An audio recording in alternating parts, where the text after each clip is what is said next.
lien qu'on a avec le CNC est un lien de partenariat depuis maintenant près de 30 ans, puisque l'agence que je dirige a maintenant 30 ans en 2013.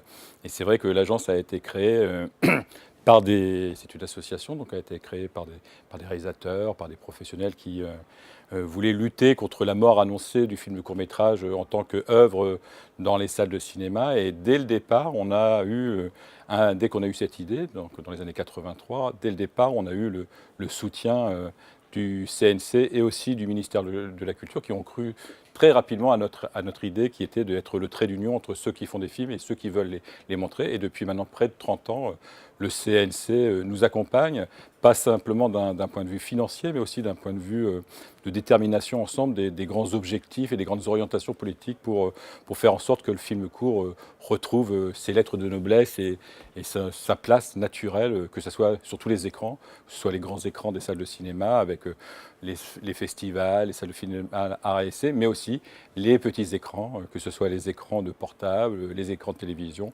ou le nouveau média qui est Internet. Donc c'est vraiment un lien de partenariat très très fort qui s'est construit, élaboré depuis 30 ans avec le CNC. D'abord, le court-métrage, c'est vraiment par excellence le lieu de recherche et de développement de l'industrie cinématographique. C'est là où se forgent les talents, c'est là où se forgent les nouvelles esthétiques. C'est vrai que c'est un milieu aussi où il y a de la liberté, parce qu'on n'est pas contraint, comme dans l'économie du long métrage, avec des budgets assez importants, à des résultats économiques qui peuvent, de temps en temps, et on en parle d'ailleurs, les débats actuels sur le formatage. Donc c'est un vrai endroit de liberté, c'est un vrai endroit de création et d'innovation. C'est ça le court-métrage. Et sa place, c'est vraiment une place fondamentale. C'est-à-dire, comme dans l'industrie, si vous n'avez pas de recherche, finalement, vous n'avez pas de système industriel au bout qui dégage tous les systèmes économiques. Donc on a besoin du court-métrage pour régénérer l'économie générale du cinéma. Donc la place, elle est à la marge, mais elle est aussi centrale, donc c'est assez rigolo. Après, il y a beaucoup de lieux communs qui circulent sur le film de court-métrage. Et il y en a deux, en tout cas, que j'aime toujours un peu à dénoncer comme ça. Le premier, c'est que ce n'est pas du cinéma. C'est un CV, c'est le moyen de faire ses preuves et un jour d'accéder au long métrage. Et là, c'est la consécration. Alors que pour nous, on défend l'idée, en tout cas l'agence, et aussi le CNC par ailleurs, que ce sont des œuvres de cinéma.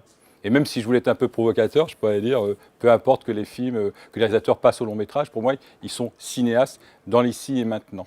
Après, il y a un deuxième lieu commun qui circule beaucoup et que le CNC, d'ailleurs, avec une opération comme Le Jour le plus court, essaye de battre en brèche et il y arrive très bien.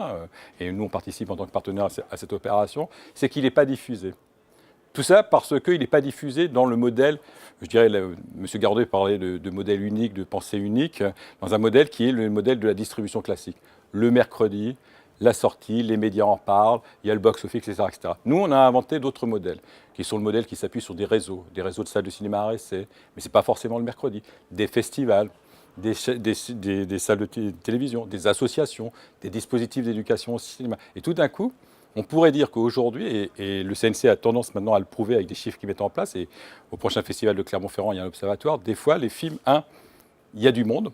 Par exemple, nous, on met en place un dispositif qui s'appelle le réseau alternatif de diffusion, qui permet à des salles de cinéma de présenter un court-métrage en première partie de programme. Il y a 300 salles de cinéma en France, ça fait à peu près 25% des parcs de salles de cinéma RC qui passent un court-métrage en première partie avant les longs métrages. Donc avant des films, des fois du box-office. Donc c'est par plusieurs millions de spectateurs qu'on pourrait dire qui découvrent des courts-métrages. Donc voilà, il y a une idée commune qui n'est pas vraie, que le court-métrage ne rencontre pas du public. Et l'opération, encore une fois, Le Jour le plus court, montre bien cette réalité-là. Et ce qui était aussi intéressant dans les vœux tout à l'heure de M. Garando, il y avait deux choses, en tout cas, il y a eu beaucoup de choses intéressantes. La première, d'abord, c'était de passer des courts-métrages. C'est assez courageux de montrer à tous les professionnels la vitalité et la richesse. Et c'était de Cavalier jusqu'au dernier film d'animation qui était produit par Sacre Bleu.